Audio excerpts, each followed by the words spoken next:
Hello my YouTube family, कैसे हैं आप सभी। Welcome back to my new vlog. और ये जो मेरा व्लॉग है ना, ये 6 तारीख मॉर्निंग का है।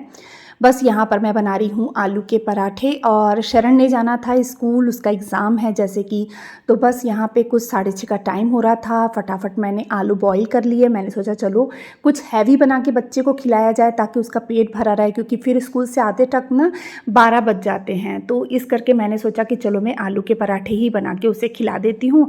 और जब बच्चे एग्ज़ाम देने जाते हैं ना, तो उनकी पसंद की कोई चीज़ बनाओ तो खा लेते हैं, नहीं तो फिर ना वो कहते हैं मम्मा जी नहीं कर रहा अभी, हम आके खाएंगे। तो इस वजह से फिर मैंने ना फटाफट उसके लिए आलू के पराठे बना दिए थे। वैसे भी मेरे बच्चों को ना स्कूल जाने के टाइम पे कुछ भी खा के जाने की आदत नहीं है, लेकिन टिफ़िन लेके जाते हैं तो इतनी चिंता नहीं रहती है। लेकिन अब एग्ज़ाम टाइम में तो टिफ़िन लेकर जाएंगे नहीं, और फिर अगर वो नहीं खाएंगे ना तो हमारा भी जी घर में नहीं लगेगा, और हमें लगेगा हमारा बच्चा भूखा है, तो हमें खुद भी नाश्ता करने की इच्छा नहीं होगी। इसलिए मैं ना ज़बरदस्ती उसे पराठा खिला के ही मैंने भेजा था। तो यहाँ पर ज़्यादा स्टफिंग करके लिए मैंने ना उसके लिए आलू के पराठे बना दिए थे, जो कि उसने एक ही खाया। पर उसके एक खाने में ही मुझे काफ़ी संतुष्टि थी कि चलो उसके पेट पे कुछ गया है तो उसे थोड़ी सी एनर्जी मिलेगी और उसको भूख नहीं लगेगी।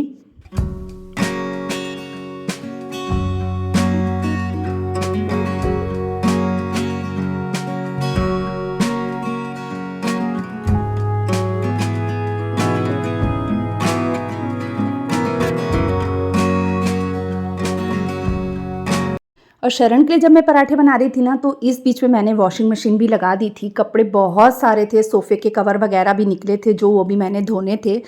तो और बाकी सबके लिए नाश्ता तो मैंने बाद में ही बनाना था, जब शरण स्कूल चले जाता उसके बाद में फिर 8 बजे तक मैंने सबके लिए नाश्ता बनाना था। तो बस यहाँ पर मैं शरण के लिए पराठे बना रही थी। इसके बाद शरण के स्कूल जाने का टाइम हो गया, उसने पराठा खाया। फिर उसके बाद उसके पापा उसे छोड़ने के लिए स्कूल गए। शरण के स्कूल जाने के बाद फिर मैं फटाफट से अपने काम में लगी। झाड़ू पोछा वगैरह, जो डस्टिंग वगैरह करनी थी वो सब किया। फिर यहाँ पे ना कालीन थोड़ी सी गंदी लग रही थी। कोको क्या आजकल बहुत शैतानी करता है घर में, तो इसके ना पूरे बाल बाल से इसमें चिपक गए थे। तो बस मैं रमन को कह रही थी कि बेटा वैक्यूम क्लीनर से इसे साफ़ कर दे। तो बस रमन इसे क्लीनर से साफ़ कर रहा है। डेली तो नहीं करते हैं क्लीनर से साफ़, क्योंकि क्लीनर को निकालना फिर रखना थोड़ी सी दिक्कत हो जाती है। तो हफ्ते में या हफ्ते में 2 बार 3 बार इस तरीके से साफ़ कर देते हैं। तो ये सब काम ना बच्चे ही करते हैं क्लीनर वाला, मैं ज़्यादातर ये काम नहीं करती। इसके बाद फिर मैंने जो अपने बाकी काम निपटाए छोटे मोटे जो घर के थे। फिर मैं दोपहर का आपको मिल रही हूँ दोपहर के लंच के टाइम पे। तो बस मैं यहाँ बना रही थी खाना। तो खाने में आज मैं बना रही थी कढ़ी। तो बस यहाँ फटाफट से पकौड़े जो थे वो निकाल लूँगी कढ़ी के लिए। और आज एकदम सिंपल पकौड़े बनाए। इसमें ना मैंने इसमें प्याज डाला, ना मिर्ची, ना धनिया, ना आलू, कुछ भी नहीं। बस सिंपल सा बेसन घुल के उसके पकौड़े बना लिए थे।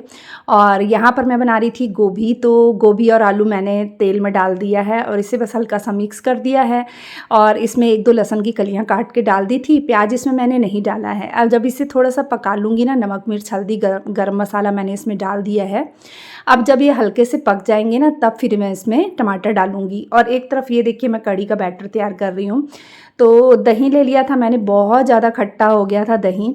लेकिन जब अपन उसमें बेसन डालते हैं ना, उसकी खटास थोड़ी सी कम हो जाती है। तो मैंने 2 चम्मच इसमें बेसन का डाल दिया है। नमक मिर्च और थोड़ी सी हल्दी डाल दी, थोड़ा सा गरम मसाला डाल दिया है। अब इसका तड़का भी मैं सिंपल तरीके से लगाऊंगी। कड़ी लिव्स मैं गार्डन से तोड़कर नहीं लेकर आई थी। तो बस यानी मैंने यहाँ पे प्याज और लहसुन का ही तड़का इसमें लगाया है। और बस इसे इसमें डाल दिया है। जो मैंने घोल बेसन का तैयार करके रखा था दही वाला, पानी डाल दिया है। और जैसे कि अपन जब बेसन डालते हैं ना, तो उसकी खटास जो है ना थोड़ी सी कम हो जाती है। तो मैंने थोड़ी सी इमली डाल दी है। खट्टी कढ़ी ही अच्छी लगती है, मुझे तो खट्टी वाली ही अच्छी लगती है।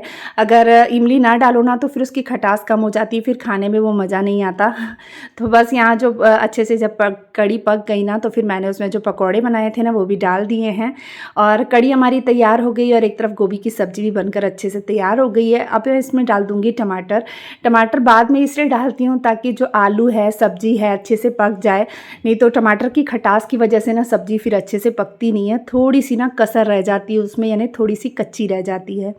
तो बस इसे डाल दूंगी और 2 मिनट के लिए मैंने पका लिया था। तो फिर सब्ज़ी भी बनकर तैयार हो गई थी। तो ये था हमारा दोपहर का लंच, जिसमें कढ़ी बनाई थी मैंने और गोभी की सब्ज़ी थी, चावल थे और रोटियां थी।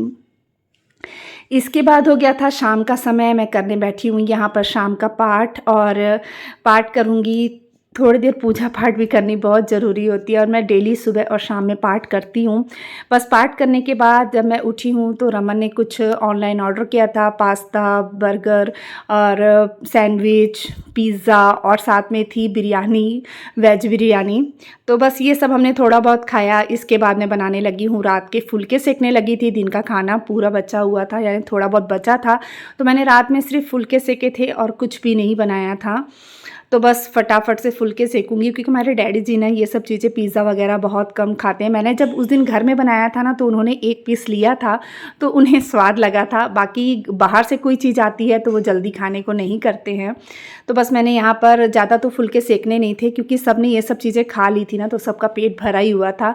तो थोड़े बहुत ही फुलके सेकने थे, मैंने ज़्यादा कुछ नहीं करना था। तो फुलके वगैरह सेकने के बाद सबने खाना वगैरह खा लिया। उसके बाद में मैं धोने लगी हूँ बर्तन, और बर्तन वगैरह धोंगी। बर्तन काफ़ी सारे निकल आए थे, क्योंकि दोपहर के भी मेरे बर्तन पड़े थे जो कि मैंने धोने थे, तो मैंने धोए नहीं थे। मैं दोपहर को थोड़ी देर सो गई थी, सो गई ना तो फिर नींद ही नहीं खुली। फिर नींद शाम के टाइम 5 बजे के टाइम पे खुली, तो फिर बहुत लेट हो चुका था। तो मैंने कहा पहले जो घर के बाकी काम है वो निपटाती हूँ, फिर ही बर्तन धोऊँगी। तो बस यहाँ पे बर्तनों का काम भी फटाफट से मैं निपटा लूँगी, बर्तन धो लूँगी।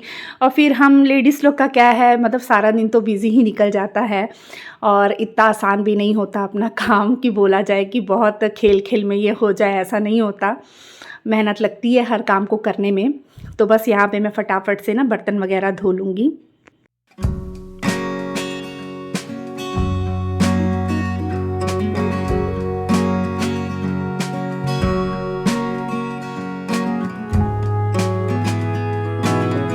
हाँ जी, इसके बाद ना रात को मैंने कुछ भी शूट नहीं किया। फिर मैंने बर्तन वगैरह धोए, किचन साफ़ की, फिर अपनी मेडिसिन खाई और मैं 8 साढ़े 8 बजे तक सो भी गई थी। अब ये मिल रही हूँ मैं आपको आज सुबह मॉर्निंग में, और बस वो जो कपड़े ढेर सारे जो धुले थे ना, बस उन्हें सँभालना था। कुछ कपड़े जो थे वो मैंने प्रेस होने के लिए देने थे, तो बस मैं वही बाहर से लेकर आ रही थी, क्योंकि कपड़े बहुत ज़्यादा थे। सोफ़े के कवर वगैरह भी जैसे निकले थे, बेडशीट निकली थी, पिलो कवर निकले थे, कुशन कवर निकले थे, यानी कपड़े बहुत ज़्यादा निकले थे। तो बस इन्हें मैं सब सारे कपड़ों को ना बाहर से लेकर आऊँगी। और कोको यहाँ मेरे साथ ही ना मस्ती कर रहा था, तो मैं उससे कह रही थी, कोको अभी बेटा मुझे काम कर लेने दे, मैं थोड़ी देर बाद तेरे साथ खेलूँगी। यानी मैं जहाँ भी रहती हूँ ना, कोको मेरे साथ में ही रहता है। फिर कपड़े वगैरह मैंने अंदर रख के आई, और अंदर रख के आने के बाद अब मैं पूरा आंगन अच्छे से धो लूँगी। पहले तो मैंने सोचा था मैं सर्फ़ डाल के धोऊँगी, फिर मैंने लेट हो रही थी तो मैंने सोचा कि नहीं, मैं आज ऐसे ही धो देती हूँ। फिर किसी दिन सर्फ़ डाल के धोऊँगी अच्छे से, क्योंकि ना बीच बीच में इस तरीके से धोते रहो ना तो घर एकदम साफ़ सुथरा रहता है। तो बस यहाँ पर मैं फटाफट से लगी हूँ आंगन को धोने में। और मेरा कोको भी देखिए कैसे मेरे आगे पीछे ही घूमता रहता है। उसको मेन होता है कि मैं घर से जल्दी से बाहर भाग जाऊँ। थोड़ा सा भी गेट खुलता है तो बस वो बाहर भागने की करता है, फिर उसे पकड़ के लाना पड़ता है। आजकल 2-3 दिन से ऐसे ही कर रहा है। बस डैडी जी कहीं बाहर जाते हैं, गेट खोलते हैं और ये भाग जाता है, फिर इसे पकड़ के लाना पड़ता है। मेन क्या, इसे ज़्यादा समझ नहीं है। और स्ट्रीट के जो डॉग जो रहते हैं ना, स्ट्रीट डॉग वगैरह, तो फिर एकदम से अटैक कर देते हैं। और ये एकदम सीधा भोला सा है, अभी इसे ज़्यादा समझ नहीं, तो थोड़ा सा ना डर लगता है कि कहीं इसे कोई चोट ना पहुंचा दे। तो और ये उनके साथ खेलने के लिए आगे बढ़ता है और वो इसको काटने को करते हैं, तो थोड़ा सा डर लगता है। इसलिए हम लोग इसे घर से बाहर जाने नहीं देते हैं, घर के अंदर बांध के नहीं रखते हैं, खुला रहता है, अपनी मर्जी से अंदर बाहर होता रहता है, खेलता है, जो मर्जी करना होता है करता है। तो अब ये देखिए आंगन वगैरह धो लिया मैंने, गार्डन में भी पानी डाल दिया। गार्डन में भी डेली पानी डाल देती हूँ। गर्मी आ गई है, पौधों को भी पानी की ज़रूरत है। तो बस अब अंदर आने के बाद ये कपड़े फटाफट से संभाल लूँगी। जो तह करने वाले कपड़े हैं वो कपड़े मैं तह कर लूँगी, और जो प्रेस करने वाले कपड़े हैं ना, वो मैं अपने हस्बैंड को दे दूँगी, वो बाहर से प्रेस करवा देंगे।